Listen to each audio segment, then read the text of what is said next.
Olá pessoal, esse é um depoimento bem breve que eu vou fazer. Eu quero falar, não preparei nada, eu quero falar bem espontaneamente e vai acompanhar todos os vídeos. Na verdade, é para que a pessoa que esteja vendo os vídeos tenha em mente que não partiu de mim, né, o desejo de estudar esse assunto, de largar tudo que eu faço, né, e de fazer só isso, né, e de falar para o mundo isso. Na verdade, não. Foi um chamado de Deus. Mas o que eu quero destacar é que durante todo o processo, durante 7 anos, né, Deus me dava os textos, né, todos eles, eu estudei todos eles.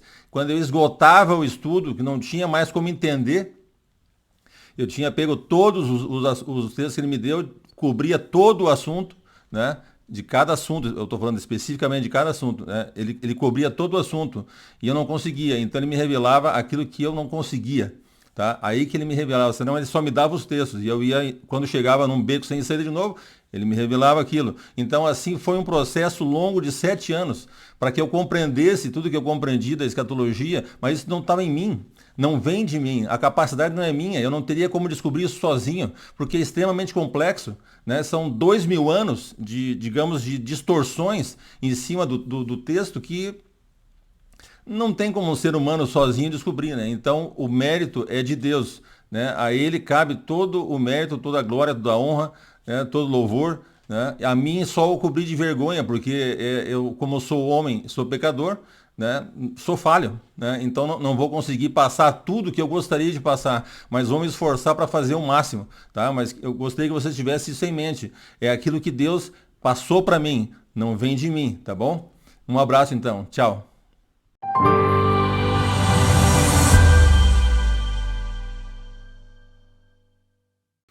Olá pessoal, sejam muito bem-vindos ao canal Oráculos de Deus. Meu nome é Carlos. Vamos fazer mais um vídeo hoje, né? Esse vídeo ele vai falar sobre a Babilônia moderna, né? Então a primeira parte agora vai ser a queda de Babilônia. Nós vamos entender, na verdade, vamos falar sobre a queda de Babilônia o tempo todo, mas a gente vai entender um aspecto relacionado com a queda de Babilônia antiga, no tempo de Daniel. Vocês sabem que quando Babilônia caiu, Daniel estava dentro da cidade de Babilônia, né? E ele presenciou tudo, tá? E depois foi mantido no reino seguinte, Medo-Persa, porque ele era uma pessoa extraordinária e todo mundo tinha ele em alta conta, né? Até os outros sabiam disso. Então ele estava lá. Naquele período, aquela Babilônia caiu. Mas a Bíblia, né, em três livros proféticos, especialmente, você tem Isaías, Jeremias e Zacarias. Os três falam da queda de Babilônia, mas uma queda catastrófica, é outro tipo de coisa, uma coisa assim inimaginável. E isso não aconteceu. Então ela está no futuro, porque depois em Apocalipse é retomada a queda de Babilônia, certo? A queda de Babilônia é às vezes chamada de espiritual, né? Porque é a Babilônia que vai estar existindo no tempo da vinda de Cristo. Portanto, às vezes chamada de escatológica.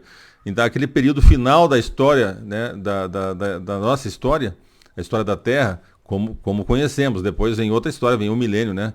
É uma outra fase. É o reino de Cristo. Tá? Então, nesse período, a Babilônia será destruída, a grande Babilônia, a grande meretriz. Tal. Então, essa é uma outra Babilônia. Seria como tipo e antítipo, né? A Babilônia, no tempo de Daniel, ela representou, de alguma forma, características que existe na Babilônia moderna, certo? Essa Babilônia moderna vai ser destruída dentro do período de grande tribulação, um pouco antes da volta de Cristo. E essa vai ser catastrófica, muito catastrófica, tá? Essa vai ser uma coisa grandiosa. Então, é esse o problema. Nós temos que... o objetivo meu, nessa primeira parte, a gente vai continuar depois, mas na primeira parte agora, seria fazer essa comparação. Nós vamos ler o que aconteceu com a Babilônia no tempo de Daniel. E eu vou citar algumas fontes. Essas fontes todas vão dar apoio para a gente entender o que aconteceu. E de gente que estava ali, né? São fontes confiáveis. Aí depois nós vamos fazer uma comparação com... Escolhi um texto, escolhi o de Jeremias, que são, na verdade, escolhi alguns versos de 2 capítulos. Jeremias dedica 2 capítulos inteiros. o capítulo 50 e o capítulo 51, sabe? Todos os dois capítulos são grandes, né? São mais de 100 versículos juntos, né? E eles vão, o próximo a 100, não lembro agora se é próximo a 100 ou um pouco mais de 100. Esses versos todos falam da queda de Babilônia, só que catastrófica, e não é aquela de Daniel. Tá certo? Então, mas eu quero ler com vocês. A gente vai olhar eu vou explicar o que aconteceu nessa, mostrar algumas fontes e vocês entenderem a história. E depois nós vamos ver que ela não tem nada a ver com a queda de Babilônia moderna, tá? Que está em Jeremias, que está em Isaías e está em Zacarias, no Velho Testamento. Depois aparece essa queda de Babilônia em Apocalipse. Tudo relacionado com o futuro, a escatológica, tá? É importante entender que os textos do Velho Testamento não estão falando da queda de Babilônia de Daniel, nem de Nabucodonosor, certo? Estão falando da escatológica. Se a gente entender isso, aí nós podemos usar as fontes bíblicas. Senão fica tudo meio perdido, né? Totalmente perdido, mas elas são diametralmente opostas, não tem nada, é o oposto, né? Nada a ver uma coisa com a outra. Por isso que é importante a gente ter que passar essa primeira fase, para ter certeza mesmo, ler os versos e ver que não tem nada a ver uma coisa com a outra. São diferentes, tá? Então vamos lá. As fontes que eu vou usar, basicamente, né, são fontes extrabíblicas e bíblicas também, lógico, mas o livro As Crônicas Mesopotâmicas, são várias crônicas, né, que foram escritas na história da Mesopotâmia, na história da Babilônia. Tem muita coisa escrita, mas especialmente a de Nabonido. Quem foi Nabonido? Nabonido era o pai de Belsazar. Belsazar estava no trono. Por quê? Porque grande parte do tempo o Nabonido saía para outros lugares e viajava e pesquisava e gostava de escrever e tal, e fazia os seus interesses e deixava o filho. E o filho, ele era muito habilidoso com o exército, mas não era muito bom com política e diplomacia, né? Então eles não gostavam muito. Mas, enfim, ele tem as crônicas de Nabonido, tem a estela de Nabonido, tem o cilindro de Nabonido, tem as crônicas. Era uma pessoa que era culta pelo jeito e escrevia bastante. Depois vem Beroso, né, um sacerdote babilônico do 3º século a.C., citado por Flávio Joséfo. Tá? Eu tenho o livro do Joséfo aí e conferi lá, ele cita, né, ele cita o Beroso. Então, tem o Flávio Joséfo também, né? Não escreve muito, né, sobre isso, mas dá para se basear alguma coisa. Tem o cilindro de Ciro, que eu vou mostrar para vocês a imagem, né? Vocês vão ver que um cilindro, ele tem 45 linhas, né, escritas no cilindro, você vai girando e vai lendo. É bem interessante, mas estava quebrado, eles juntaram tal e colaram, mas mesmo ficou uma parte só que não dá para ler, porque quebrou. E depois tem dois historiadores, né? O Heródoto e o Xenofonte, são historiadores gregos, né? São do período grego, de 370 a.C. E aí depois desses dois historiadores tem a Bíblia, né? Mas tem outras coisas, mas enfim, vamos basear basicamente nisso, tá? Então a Bíblia vai dar o suporte especialmente para a gente ter uma ideia do que não aconteceu, né? Que é o que a gente vai ler nos profetas. Não aconteceu isso de forma alguma, tá? Então aqui vocês têm o cilindro, dê uma olhada que é o cilindro. Está no Museu Britânico, né? Ele tem 45 linhas em acadiano cuneiforme, né? Esse é cuneiforme, são risquinhos, né? Com uma cunha, eles vão fazendo e vão escrevendo. Então, o acadiano cuneiforme, e data ali de 539, 538, né? Que é o período que Ciro conquistou ali, no finalzinho de 539 ele conquistou a Babilônia, tá? A gente vai ver direito, tá? Esse então é o cilindro, que tem muita informação ali, bem interessante. E as crônicas de Nabonido, elas conferem com o cilindro bastante, né? Porque o cilindro de Ciro foi escrito na mesma época que ele escreveu a crônica, contando a história que ele mesmo viveu, né? Tá? Porque ele sobreviveu. Isso vocês vão entender na história agora. Então, veja, a queda de Babilônia, tá, foi uma grande catastrófica. Não foi. Essa descrição de uma destruição catastrófica, ela tem nos profetas Isaías, Jeremias e Zacarias. É catastrófica. Mas na verdade, na época de Daniel, a Babilônia foi conquistada, ele estava lá, não aconteceu nada disso. Nada. Então nós temos que entender que tem duas Babilônias. Uma é a Babilônia literal, que existiu lá na Mesopotâmia, tem hoje, depois eu vou mostrar aqui no Google Earth, vocês vão ver, né? Está até hoje lá a região onde existia. E depois nós vamos entender que essa Babilônia foi conquistada de uma forma bem diferente da descrita, da forma catastrófica. Não houve nada, não houve destruição nenhuma, foi uma coisa tranquila. Parece que foi uma troca de guarda. Chegou um pessoal, entrou, saiu outro, não aconteceu nada. Tá? Muito pouca coisa. Tá? Então ela continuou, outro fato, ela continuou existindo por mais de 1000 anos. Além de não ter sido destruída, ela continuou existindo por mais de 1000 anos. Outros impérios usaram como capital e foi embora. Nunca teve sempre lá, certo? A gente vai entender quando, depois, na segunda parte do estudo, quando é que ela caiu, né? De fato, né? Foi destruída. Então, Apocalipse continua falando da queda de Babilônia para o futuro, né? Uma coisa catastrófica que não aconteceu ainda, né? Então, essa queda que os profetas falam, nós vamos bater as duas histórias e ver que elas são completamente opostas.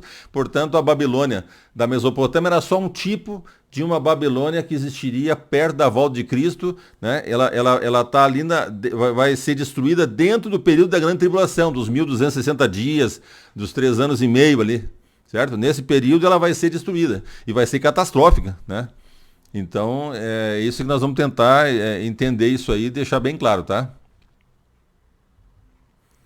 Então, o que acontecia?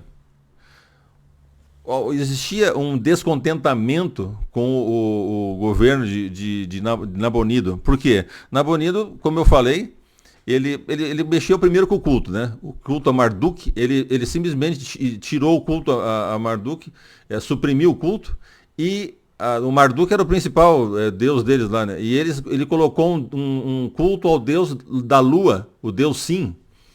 E aí quando ele fez essa mudança, todos os sacerdotes e o pessoal do culto do Marduk, o clero, né? Do culto a Marduk ficou por conta, né? Eles queriam matar ele de raiva. Então o que aconteceu? Esse era um descontentamento forte, tá? Que tinha dentro, e era um pessoal que tinha importância lá, né? E era respeitado, entende? Então, o culto à lua, inclusive, vai fazer uma ponte, né? Com o culto à lua da Babilônia moderna, certo? Da Babilônia que vai ser destruída escatologicamente lá na volta de Cristo. A gente vai estudar isso ainda, vai ter uma ponte que faz a ligação dos dois cultos. Isso é interessantíssimo, né? Por que ele foi justamente nesse momento ali fazer isso, né? Tá? Então o que acontecia? Essa corregência, né? Porque ele saía muito, o Nabonido vivia viajando, né? E visitando os lugares, escrevendo, né? E deixava o Belsazar, que era o filho dele, no governo, né? No trono, certo? E aí o Belsazar é que fez aquela festa lá e ficou bêbado e pegou os cálices, né, sagrados do templo, e aí a coisa complicou. Então esse foi o Belsazar. Belsazar é meio desastrado, mas era muito bom no exército, mas o resto era complicado. Então esse foi o contexto, né? Então tinha pessoas lá dentro com ódio dele, querendo que ele caísse, né, Nabonido, e levasse o Belsazar junto. Então, o que aconteceu? A ascensão do Império Aquemênida, né, chamado Império Aquemênida, de Ciro II, ele unificou a Média e a Pérsia. Eles tinham a Média e a Pérsia, ficava ali dentro do Irã, perto da Mesopotâmia ali, mas teve o período em que a Média foi forte, depois o período em que a Pérsia foi forte. No período da Pérsia forte, ele foi lá e unificou a Média. Então ficou os dois ficaram bem fortes, né? Eles depois pegaram a Lídia, onde era a Babilônia, eu vou mostrar isso aí no mapa ali rapidinho. A Lídia era aliada da Babilônia. Depois eles tomaram a Lídia, a Babilônia ficou sozinha, né?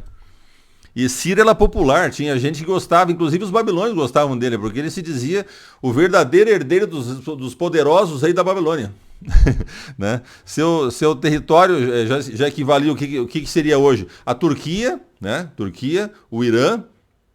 Aí a Armênia, Azerbaijão, no Cáucaso, né? Depois você tem o Afeganistão, o Paquistão, o Turcomenistão, o Uzbequistão, o Taquistão e Quirguistão. Tajiquistão e Quirguistão. Então, veja, é muito grande. Isso antes da conquista de Babilônia. Depois ele conquistou Babilônia, pegou todo o território da Babilônia, né? A Babilônia ali ela pegava a Mesopotâmia, que seria hoje o Iraque, a Síria, né? O Líbano, a Palestina, a Jordânia, atrás do Jordão, lá direito, e daí um pedaço da Arábia Saudita, a parte noroeste, né? Da Arábia Saudita. Esse era o império bem menor, mas era um império respeitável, né? A Babilônia. E depois o Cambises, o filho de Ciro, conquistou o Egito, pegou a Líbia ali, então ficou gigantesco, né? Ficou muito grande. Tá? Esse é o maior de todos da estátua de Daniel, em território. Aí como é que foi a invasão? O Ciro atacou primeiramente no primeiro dia do mês de Tishri, né? Eu não botei a data no nosso calendário, né? Foi a única batalha que teve, a primeira cidade que eles pegaram foi Ops. Teve uma batalha, ganharam a batalha e ganharam o cerco. Depois dali eles foram para Sipar. A Sipar era a próxima cidade, mais na direção quem vai indo para Babilônia. E eles fizeram um cerco que durou 14 dias. No 14º dia eles se entregaram. Só que o Nabonido pegou e fugiu, né? Enquanto estava aquela confusão, ele fugiu e foi para Borsippa, uma outra cidade próxima da Babilônia. Aí Gobrias, o governador de Gutium, né, que da região de onde saíram, bem perto ali da região que eles tinham que conquistar, era a região de Gutium. Então eles partiram dali. E aí esse Gobrias foi até a Babilônia e ficou lá com dois exércitos, dois braços do exército, um na entrada do rio, que entrava para a cidade, e um na onde saía. Mas tinha os portões lá que não dava para entrar. Só que eles não sabiam que o portão estava aberto, né? Então depois Ciro foi lá para cima, ele ficou mais em Sipar. Alguns dizem que de Sipar ele foi para a Babilônia, e outros dizem que ele foi lá com os engenheiros para fazer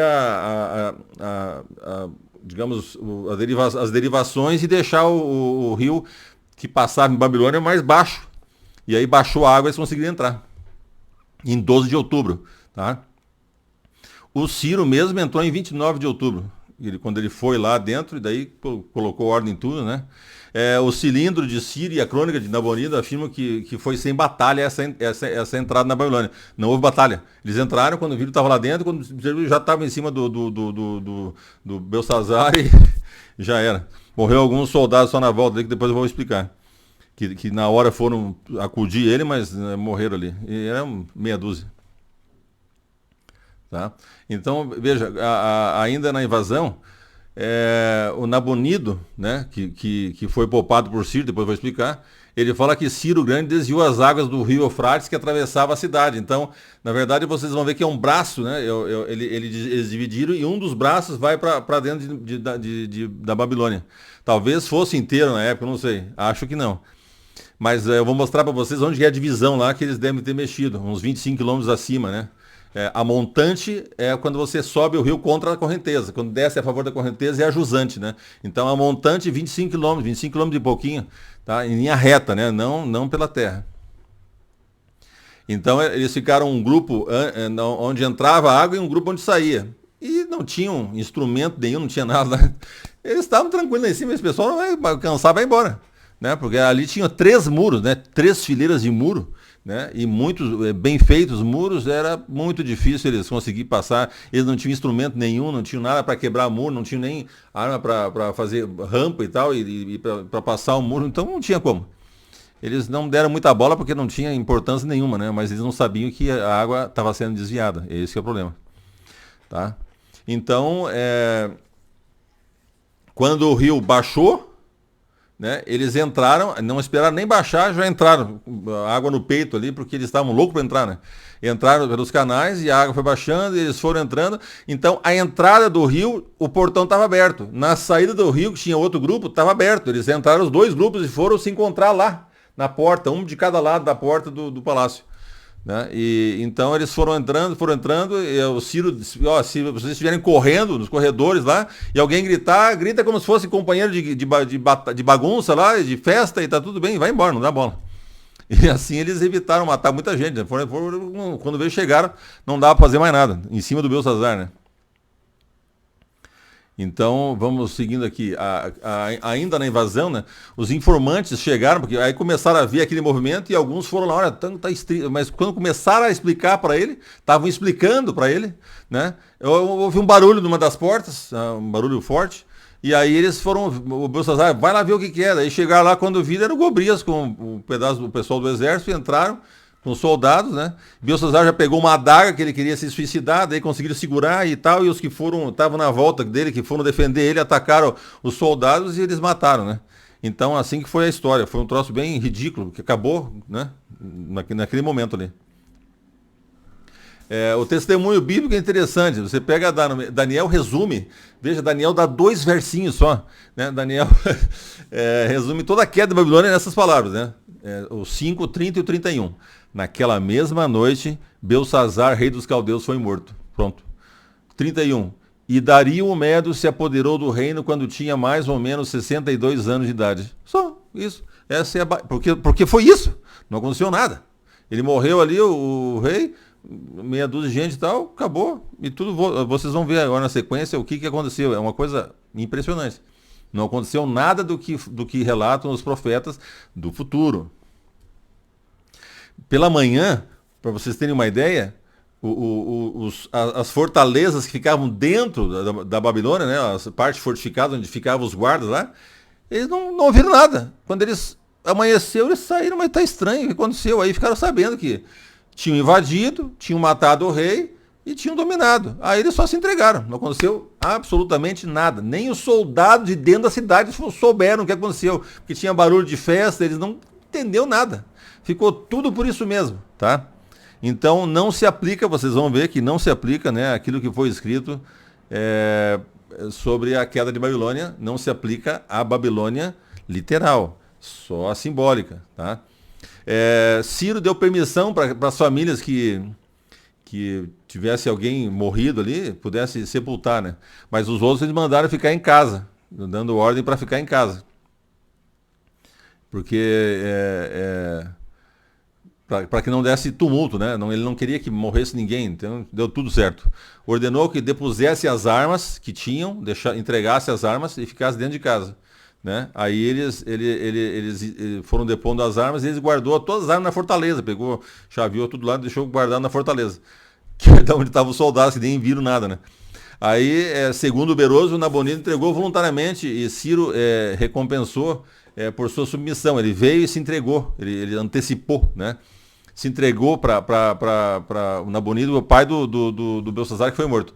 Né? Então o Nabonido se entregou e o Ciro gostou daquilo. Né? Então colocou ele como governador de uma província importante, a Carmânia, né? No Irã, próximo, Estreito de Hormuz, perto do Estreito de Hormuz ali. Tá? Então aquela região lá, que na época era Carmânia, ou Carmânia, era uma região importante e foi dada para que o Nabonido governasse lá. Alguns falam que ele foi só exilado lá e morreu lá. Na verdade, tem mais, além do Berosso, tem a profecia dinástica, né, que é um outro documento que confirma o que Berosso disse, dizendo que o Nabonido foi estabelecido em outra terra. Ele pegou ele, que era o rei, botou numa outra terra, botou lá dentro do Irã, né, na Carmânia, para ficar perto lá. E ele ficou lá, tranquilo. E continuou escrevendo, escreveu toda essa história que aconteceu, toda aquilo, ele descreveu toda. Né? Ele era parte da história, estava lá dentro. Enfim, é confiável, né? Certo? Então, alguns historiadores levantam uma possível contradição entre o Cirido de Ciro e as crônicas, né, e as crônicas de Nabonido, e com relação aos historiadores gregos, Xenofonte e Heródoto, porque teve um cerco, sim. A gente pode chamar de cerco, ele pegou um pelotão, botou perto da entrada do rio e ficou lá. A cidade é enorme, lá certinho perto do rio. E ele, aqui ninguém passa, intransponível o rio ali. Porque embaixo era muito bem guarnecido os portões do rio, né? Que dentro da água. E lá na saída, outro grupo. Então tinha gente lá em cima, o tempo todo, nos muros, né? Olhando e tal. Os caras estavam lá parados. Não tinham equipamento nenhum, não tinha nada. Não era de nenhuma forma eles se sentiam ameaçados, por nada. Impossível eles conseguirem alguma coisa. Então ficaram tranquilos, nem deram bola. Essa foi o sítio. O sitiar não é só fazer um cerco completo, né? Você pode escolher uma posição que você quer ficar, né? Geralmente eles cercam toda quando dá, né?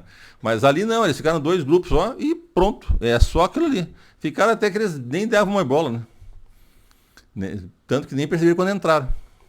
Tá? É, as muralhas eram muito fortes, eram 3 fileiras de muro, né? E também eles não tinham equipamento nenhum usado na época para rampa de assédio, de cerco, né? De subir ou de destruir muro. Tinha nada, né? Então eles não eram nenhuma ameaça para eles, né? E a cidade tinha água de sobra, tinha comida guardada em abundância, então eles estavam bem tranquilos, né? Os outros que iam cansar antes, né? O que eles não sabiam, lógico, eles não sabiam que Ciro ia desviar o curso do rio e baixar o nível até que eles conseguissem entrar nos canais. Então, eles não sabiam. Também não sabiam que os portões estavam todos abertos. O portão de entrada, o portão de saída e os portões dos 20 canais internos. Tudo aberto. Então, isso é esquisito. Por isso que a gente pensa, bom, talvez aqueles descontentes, né, tal, e que gostavam do Nabucodonosor, aliás, do Ciro, né, eles podem ter feito isso, né, aberto e combinado lá, e eles entraram tranquilo, por isso já ficaram esperando, né, parece que já sabiam que estava aberto ali. Esse foi o comportamento. Então todo mundo desconfia que alguma coisa tinha de errado. Tá certo?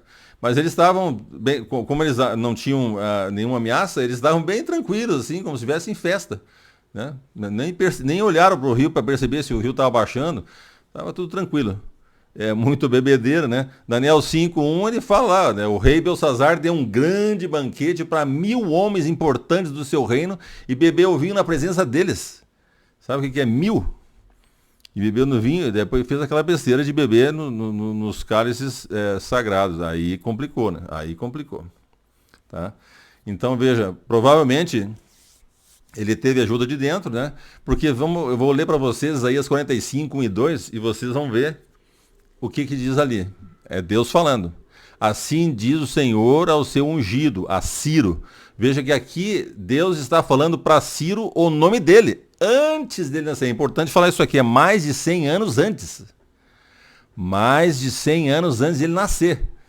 Então veja, assim diz o Senhor ao seu ungido, a Ciro, a quem tomo pela mão direita. Depois quando mostraram isso aqui, ele ficou, impressionado, né? Aí tem a resposta dele, tem ele falando, é muito interessante. A quem tomo pela mão direita, para submeter as nações diante dele, para desarmar os reis, para abrir diante dele os portões que não se fecharão. Olha o que Deus está falando. Abrir os portões que não se fecharão. Eu irei adiante de você, endireitarei os caminhos tortuosos, quebrarei os portões de bronze e despedaçarei as trancas de ferro. Talvez até os anjos quebraram tudo. Vai saber. Né? Mas pode ter usado gente descontente. Lógico, Deus usa sempre os instrumentos. Quando tem, ele usa, né? Então, de uma maneira ou de outra, Deus fez exatamente o que ele tinha prometido mais de 100 anos antes de Ciro nascer. Isso é interessantíssimo. Tá? Ó, pessoal, a gente vai dar uma olhadinha no mapa aqui, tá? Aqui está a Babilônia, né?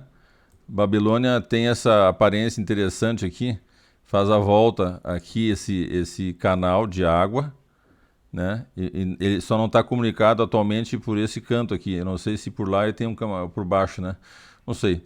Mas era um canal. Provavelmente isso seja do tempo, né, da Babilônia, né? A Babilônia está aqui. A parte principal da Babilônia, ela está aqui. Vê que ela é meio retangular, né? Então o muro de estar está aqui, tá? O portão de estar. Né? E aqui era a saída. Então a água entrava aqui e saía aqui. Não sei como eles faziam um canal, tinha um canal aí. Né? Ele entrava aqui e saía aqui. Depois se dividia em 20 canais internos. Né? Então eles tinham muita água lá, né? Por isso não estavam preocupados. Né? Tinham comida bastante, tinham água em abundância, 3 muros de proteção, era uma coisa intransponível, muito difícil de transpor. Então eles estavam tranquilos porque o pessoal que estava lá fora era um punhado de guardas aqui, né? Outro aqui. Mas não tinham nenhum instrumento para arrebentar muro, ou para subir no muro, ou para fazer rampa. Não tinham nada. Estavam lá só com as suas espadas lá tranquilos. Então eles não estavam assim sentindo a menor ameaça. Mas eles não sabiam, evidentemente, que o Ciro tinha uma surpresa, né? O Ciro tinha dado uma forma de desviar o curso do rio. Então, veja, eu estou afastando aqui, ó, a Babilônia está aqui, né? A gente vai trazer um pouco para cá.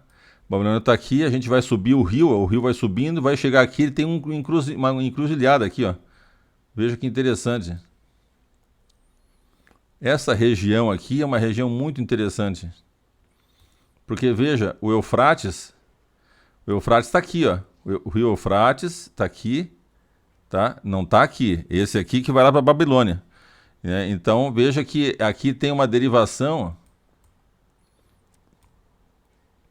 Ó, aqui o rio deriva e tem uma entrada para lá.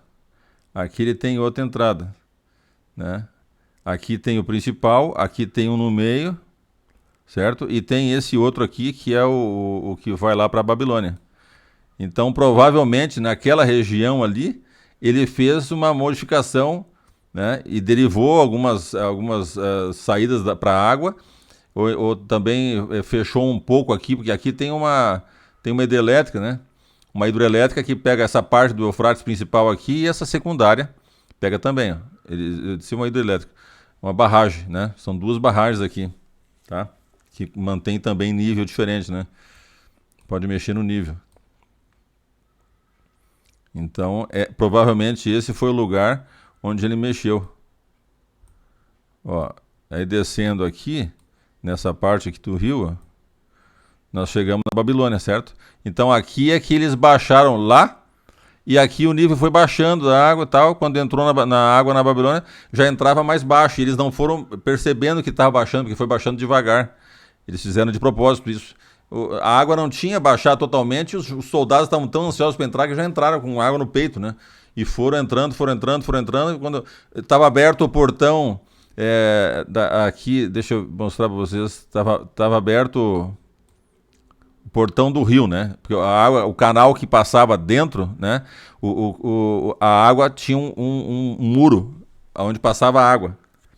E depois onde saía também, dentro da água. Um portão, e esses portões estavam abertos tanto na entrada quanto na saída, e dentro os 20 canais tinham portões também, e os portões todos estavam abertos. Por isso que se desconfia que teve alguma participação de gente lá dentro, né, que estava descontente com o Nabonido, né, entende? Então, como é que foi, da onde eles saíram, como que eles chegaram aqui e conquistaram? Foi assim, só para nós localizar aqui. Aqui está o Iraque, certo? O Iraque é a Mesopotâmia aqui, ó. Né? Aqui está o Irã e a Turquia lá para cima, tá? Então eles conseguiram pegar a Lídia aqui, que eram o reino parceiros, né? E na Babilônia, então ele dominava, a Babilônia dominava a Síria, o Líbano, Israel, né? Um pedacinho da Arábia. E aqui é onde ficava a Mesopotâmia, né? Hoje ficava o Iraque, um pedacinho da Síria fica ainda dentro da Mesopotâmia também, a parte norte do Iraque, da Síria. Então tudo isso aqui era da Babilônia, mas só que aliado, né? Quer dizer que a Lídia era um reino aliado da Babilônia. E o Irã, aqui onde fica o Irã e a Turquia, então eles pegaram a Lídia aqui, tinha o Irã, né?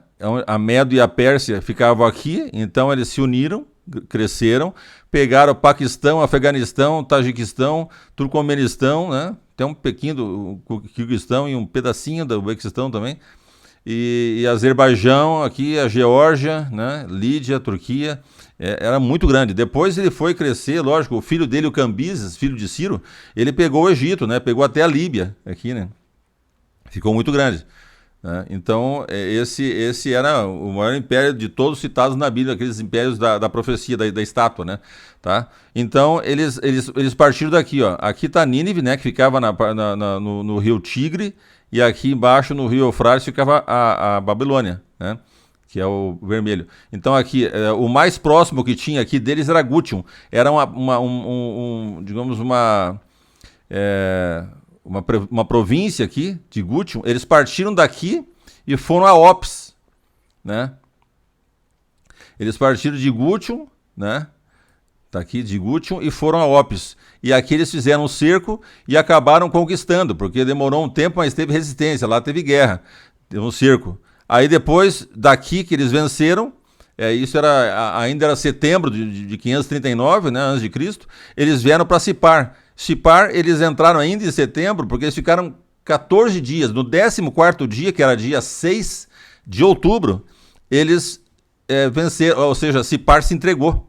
Não houve guerra nenhuma, não houve luta, nada. Eles simplesmente abriram, se entregaram, né? Só que o Nabonido, que era o pai do Belsazar, ele fugiu para Bursipa, tá? Que é essa azul aqui, perto de Babilônia. Então, depois que eles dominaram lá, parece que Ciro continuou um pouco lá ainda, né? E Grobias, que era aqui do Gutium, né? Ele veio com o exército de Ciro e ficou aqui, fez um cerco, um falso cerco, né? Um pouco lá, um pouco aqui, 2 grupos só, né? Aqui em Babilônia, esperando que baixasse a água. E o outro grupo foi lá para baixar a água junto com os engenheiros, né? Para baixar o nível d'água, tá? Então conseguiram baixar, quando a água baixou lentamente, eles não perceberam, eles entraram na cidade e resolveram o problema. Então foi esse caminho, do Gutium para Opis, uma única batalha que teve aqui, porque eles resistiram bastante no cerco, mas perderam. Aqui se entregaram, 14º dia, né? Isso foi aqui em Sipar, dia 12 de outubro, né? Aliás, aqui dia 6 de outubro, e Babilônia, dia 12 de outubro. Aí, em 29 de outubro é que o Ciro veio e entrou em Babilônia, tá? Mais ou menos isso, tá? Então, essa foi a região aqui. Passaram aqui, o Opis para lá do rio Tigre, passaram o Tigre e vieram aqui, onde ficava a Babilônia, perto do Eufrates, e dominaram tudo. Aí a Babilônia foi incorporada para o Império Medo-Persa, né? Tá bom? Então, basicamente, foi nessa região aqui. Foi nessa região da Mesopotâmia, que hoje é o Iraque. Tudo aconteceu aqui, tá? Então, vamos voltar para lá. Então, vamos lá. Isaías 45, 13 e 4. Darei a você os tesouros escondidos e as riquezas encobertas, para que você saiba que eu sou o Senhor, o Deus de Israel, que o chama pelo seu nome. Chamou ele de Ciro, né? Lá no verso 1. Por amor do meu servo Jacó e de Israel, meu escolhido, eu o chamei pelo seu nome e lhe dei um título de honra, mesmo que você não me conheça. Ele está usando como instrumento o Ciro, né? Por amor ao seu povo, Deus queria libertá-lo do cativeiro, né? E levá-lo de volta à sua terra. Então, Isaías 44, 28 fala assim: eu digo a respeito de Ciro, ele é meu pastor e cumprirá tudo o que me agrada. Digo também de Jerusalém, será edificada, e do templo, seus alicerces serão lançados. Né? Então é isso que Ciro fez isso. Ciro tinha a ideia de libertar e respeitar a religião e deixar as pessoas nas suas terras quando fossem conquistadas. Ele pensava totalmente diferente da época, né? Muito diferente da época. Então era uma pessoa bem especial. Por isso que Deus considerou como um ungido dele, né? Daniel 5, 22, 23, 27, 28. E 22. E o Senhor, rei Belsazar, aqui veja, aqui é Daniel, quando foi chamado lá, pouco antes de eles entrarem, né? O Daniel foi chamado porque eles estavam na festa, e lá no meio da festa, de repente uma mão, algumas traduções falam os dedos, segurava lá e começaram a escrever na parede. E ele ficou apavorado, tremia, batia o joelho no outro, né, e tal, e aí a rainha viu os gritos dele, né, aquela confusão. A rainha seria a mãe dele, aliás, a avó, alguns falam que é a avó, outros falam que é a mãe, não sei. Então, não sei se ela é se era esposa de Nabucodonosor ou se era esposa do Nabonido, né, seja quem for, pelo menos mãe era. E disse para ele, olha, fique tranquilo, porque ele chamou os sábios, né? E os sábios não conseguiam, ninguém conseguia. Aí ela falou, tem um aí que sabe, né? Ele tem o Espírito dos deuses. Então ele não há nenhum segredo que é oculto a ele. Aí ele mandou chamar, chegou lá, o Daniel falou, o Senhor rei, eu tirei alguns versos, né? Mas Belsazar, que é filho de Nabucodonosor, na verdade é neto, né? porque a palavra para filho às vezes é usada para neto, e às vezes até para ancestral, assim, né? O pai Abraão, né? Que é o pai Abraão, várias gerações para trás. O Senhor, filho de Nabucodonosor, não humilhou o seu coração, mesmo sabendo de tudo isso, né? O que Nabucodonosor, ele contou para ele, lembrou ele, o que Nabucodonosor tinha sofrido lá, que ficou comendo erva com os animais, né? Por causa do orgulho dele, né? Então, ele sabia e mesmo assim, ele não levou em consideração. 23, pelo contrário, se levantou contra o Senhor do céu, mandando trazer os utensílios do templo. Então, veja, a pessoa tem que entender em profecia que quando fala assim, se levantou contra o Deus do céu, não é que ele foi no céu, tá? Alguns acham que ele, então atacou o céu, é o santuário celestial. Não, não, aqui está falando que ele se levantou contra o Deus do céu, por quê? O santuário nem existia mais, estava destruído. Mas ele pegou os utensílios do santuário e tomou vinho. E isso já foi se levantar contra o Deus do céu. Certo? Não é ir no céu, ninguém vai no céu. Mas eles se levantaram contra Deus, porque os utensílios, especialmente as taças de ouro, eram sagradas. E ele tomou vinho com as prostitutas, com as meretrizes, com as esposas, com concubinas, todo mundo lá na festa. Então, isso foi uma coisa bem grave. E Deus considerou grave, tanto que escolheu aquele momento para destruir tudo. Para acabar com o reino, né? Não destruir. Né? Enfim, concubinas, juntamente com os homens importantes. Tará. Além disso, o Senhor deu louvores aos deuses de prata, de ouro, de bronze, de ferro, de madeira, de pedra, que não veem, não ouvem e não sabem nada. Mas o Senhor não deu glória a Deus, em cuja mão estão a sua vida e todos os seus caminhos. Esse é o problema. Aí ele leu para ele. No Mene, né? Mene. Ou seja, Deus contou, porque Mene é contar. Ele contou os dias do seu reinado e pôs um fim nele. Tekel seria pesar, né? Lembra juízo. Tekel, você foi pesado na balança e achado em falta. Então foi reprovado. E Pérez, né, o seu reino foi dividido, porque Pérez é dividir, né? O seu reino foi dividido e entregue aos medos e aos persas. Pronto, esse era o que aconteceu, né? Ele não gostou muito, mas mandou dar o que ele tinha prometido lá, embora o Daniel não quisesse, né? Uma corrente e uma roupa, não sei do que e tal, porque corrente de ouro e tal, porque era uma coisa fantástica, né? A sabedoria dele é que Deus dava, né? E aí ele se cumpriu, logo depois daquele momento, se cumpriu essa queda que tinha, e ele morreu, né? Tá? Então nós temos que entender isso aí. Isso foi o que aconteceu, resumidamente, tá? Eu podia dar mais detalhes, mas isso resumidamente foi bem assim. Botaram um grupo lá, um grupo aqui, o pessoal não deu bola, daqui a pouco baixou água, ninguém percebeu, entraram, tá tudo aberto os portões. Quando eles estavam quase chegando na sala que foram avisar, mas daí já uma sala já tinha chegado, aí já abriram a porta e entrou o exército e tal, e ele tentou se matar, seguraram, uns soldados aqui tentaram atacar, morreram ali, uma meia dúzia e acabou. Acabou. Os soldados que estavam nas fortalezas nem ficaram sabendo. De manhã que eles foram saber, né? Porque ele mandou grite para todo mundo ficar nas casas, né? E entregar as armas, não sair para a rua. Pediu para aqueles que entendiam, né, a língua assíria, né? Na verdade, aramaica, certo? Seria o aramaico sírio, né? Assírio.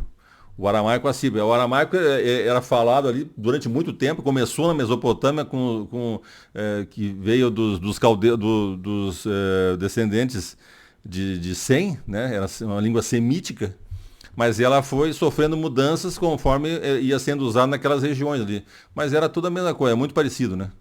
Depois foi usado na Babilônia, que é esse que eles mandou falar ali, e depois foi usado em Jerusalém, né? Israel continuou usando, no tempo de Cristo, por exemplo, ele falava aramaico, né? Poucos falavam hebraico, né? Tinha que ter estudo para falar o hebraico, porque eram os que estudavam mais, e a língua falada, que é a língua popular assim no mundo todo, a mais usada, aí era o grego. Por isso que o Novo Testamento foi escrito em grego, né? Então, vamos ver agora a queda da Babilônia na Bíblia. Ou seja, nos profetas, nós vamos ler alguns versos que eu selecionei para a gente ir com isso em mente do que aconteceu. Nós vamos lá olhar agora nos profetas o que eles estão dizendo. E vocês vão perceber que não tem nenhuma semelhança, né? Tá? Não tem nenhuma semelhança. Então vamos lá.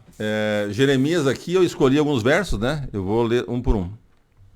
Verso 3. O 50, né? O capítulo 50, verso 3. Porque do norte veio contra ela uma nação. Veio contra a Babilônia, né? Contra uma nação que tornará deserta a sua terra. Isso não aconteceu, né? Nem mexeu nisso. E não haverá quem nela habite. Também não aconteceu. Está lá, permaneceu por 1000 anos. Haverá quem nela habite. Tanto as pessoas como os animais fugiram e se foram. Isso tudo não aconteceu. Tá? Esse verso inteiro não aconteceu nada, né? Foi o contrário. Isso aí continuou tudo lá, normal, a Babilônia do mesmo jeito, tudo, e foi embora mais de 1000 anos. Tá? Mais de 1000 anos. Tá? O verso 9. Porque eis que suscitarei e farei vir contra a Babilônia um conjunto de grandes nações da terra do norte. Bom, acho que não chega, não se aplica assim, eles eram do norte também. Por isso eles são um tipo. Mas não é uma grande conjunto de grandes nações, acho que não cabe aqui. E se porão, mas que seja, né? É só o fato de vir do norte também. E se porão em ordem de batalha contra ela. Ninguém se botou em ordem de batalha, ficaram lá sentados. Né? Assim será tomada. As flechas deles serão como guerreiros bem treinados que nunca voltam de mãos vazias. Isso não aconteceu. Não jogaram uma flecha. Tá? Ponham-se em ordem de batalha ao redor de Babilônia. Todos vocês que manejam um arco, atirem contra ela. Não poupem flechas, porque ela pecou contra o Senhor. Não aconteceu nenhuma dessas coisas, tá? 29. Convoquem multidão de flecheiros para que ataque a Babilônia. Acampe-se ao redor dela e não deixe ninguém escapar. Não, pelo contrário. Eles nem souberam. Quando souberam, já se entregaram. Acabou. Né? Nem os soldados, quando viram, já tinham morrido o rei, se entregaram. Não aconteceu nada disso aqui, tá? Só para a gente ver, a linguagem é bem vívida no futuro e vai ser tremenda, mas não tem nada a ver com aquela que passou. Eis que um povo vem do norte, uma grande nação, e muitos reis se levantarão nos confins da terra. Aqui são aliados, são uma coalizão, né, que vai acontecer no final, lá na grande tribulação. Né? Então, de novo aqui, Jeremias 50 e 51 também, 2 versos. Gritem contra ela, rodeando-a. Ela já se rendeu, as suas torres caíram e as suas muralhas vieram abaixo. Não aconteceu nada disso. As torres estão lá, ele guardou as armas nas torres, as muralhas estão tudo inteirinha, não aconteceu nada. Né? Esta é a vingança do Senhor, vingue-se dela, façam com que ela o que fez com os outros, o que ela fez com os outros. Né? Então, não foi nada disso. 45, certamente as suas moradas serão destruídas por causa deles. As suas moradas não aconteceu nada. Ficou tudo bem. A terra tremerá com o estrondo da tomada de Babilônia.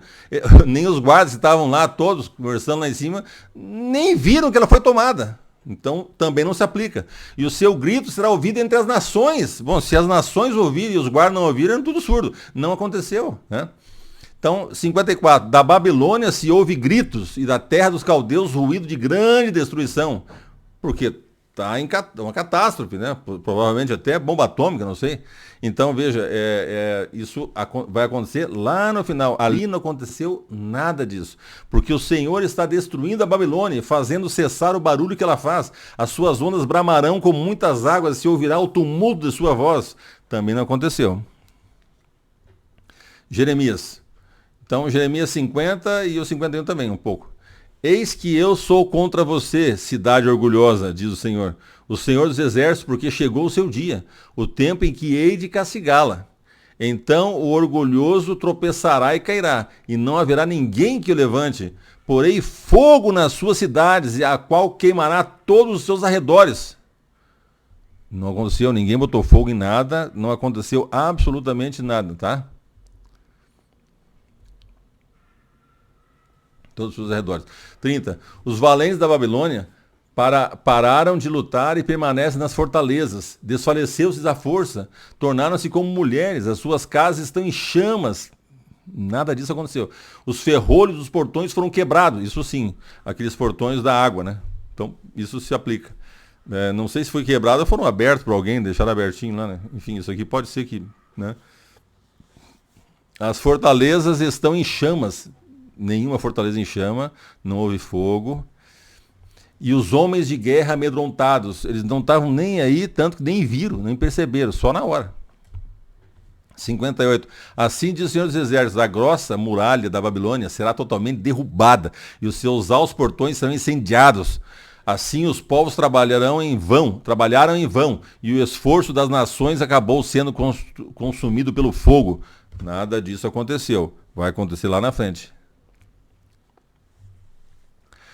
De novo, 50 e o 51 também, tem alguns versos que eu separei. Eis que ela será a última das nações, um deserto, uma terra seca e uma solidão. Por causa da indignação do Senhor não será habitada, mas ficará totalmente deserta. Quem passar pela Babilônia ficará espantado e zombará por causa do desastre que lhe aconteceu. Então, não foi a Babilônia de Daniel, né? Lá no firme e forte. 39. Por isso as feras do deserto com chacais habitarão na Babilônia. Também os avestruzes habitarão nela. Nunca mais será povoada nem habitada de geração em geração, como quando Deus destruiu Sodoma e Gomorra e as suas cidades vizinhas, diz o Senhor. Assim não habitará ninguém ali, nem morará nela homem algum. Isso aconteceu mais de 1000 anos depois. Mais de 1000 anos depois. Então, um atraso de 1000 anos não é cabível, né? Porque não faz sentido ele ser conquistado e só ocorrer as coisas que Deus falou que ia ocorrer mais de 1000 anos depois. Enfim. E também ninguém ficou sabendo, né? A gente só sabe porque quando entraram os muçulmanos lá, ela sumiu. Depois ninguém mais achou. Aí levou tempo para achar. Bom, isso a gente vai ver pela frente. Enviarei estrangeiros contra a Babilônia, que a lançarão ao vento como quem separa o trigo da palha, deixarão a terra deserta. No dia da calamidade virão contra ela de todos os lados. Repentinamente a Babilônia caiu e ficou arruinada. Não aconteceu nada disso, né? Só trocou de dono ali, de governador, e acabou. De você não será tirada nenhuma pedra para ser pedra angular ou para fazer alicerce, porque você será uma desolação perpétua. Tanta desolação que não vai dar para tirar uma pedrinha para fazer um alicerce para alguma coisa que ia construir, né? Não aconteceu isso aí também. De novo, fuja da Babilônia. Né? O 50, verso 8 e o 28 também. Fujam da Babilônia, saiam da terra dos caldeus, sejam como os bodes que vão adiante do rebanho. Ouve-se a voz dos que fugiram e escaparam da terra da Babilônia, para anunciarem a Sião a vingança do Senhor, nosso Deus, a vingança pelo que fizeram contra o seu templo. Então vamos raciocinar.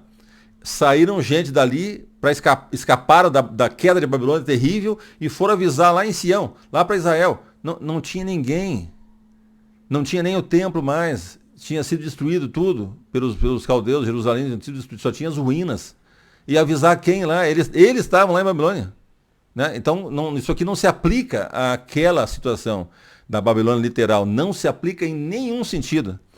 Verso 6. Fujam da Babilônia, que cada um salve sua vida, não sejam destruídos por causa da maldade dela, porque o tempo é da vingança do Senhor e lhe dará o castigo que merece. Não aconteceu nada disso. Então, se aplica somente à escatológica. Tá? Então, o meu objetivo nessa primeira parte seria com que a gente olhasse esses dois aspectos, né? Babilônia no tempo de Daniel, em 539 ali, e a Babilônia escatológica.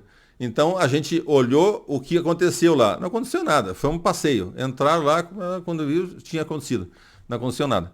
Tá? E agora lemos um dos textos, né, que é o de Jeremias, selecionei alguns versos, tá, que fala da destruição de Babilônia. É estrondosa, né, é grandiosa, é uma coisa gigantesca, vai ser vista pelas nações inteiras. Você veja, então, isso não aconteceu. Não aconteceu lá, Babilônia. Vai acontecer no futuro. Babilônia continuou existindo por mais 1000 anos. E depois eu vou explicar para vocês no próximo, não sei se é no próximo ou outro, a gente vai explicar quando foi que eles acabaram, que eu acho que é o próximo que eu vou falar. Quando que eles foram destruídos de fato, né, Babilônia. E ninguém ficou sabendo. Descobriram depois. Tá? Então, basicamente é isso. Agora eu vou fazer a segunda parte, daí a gente continua o assunto, tá? Então, obrigado por estarem aqui até agora comigo, tá? Um abraço, tchau para vocês.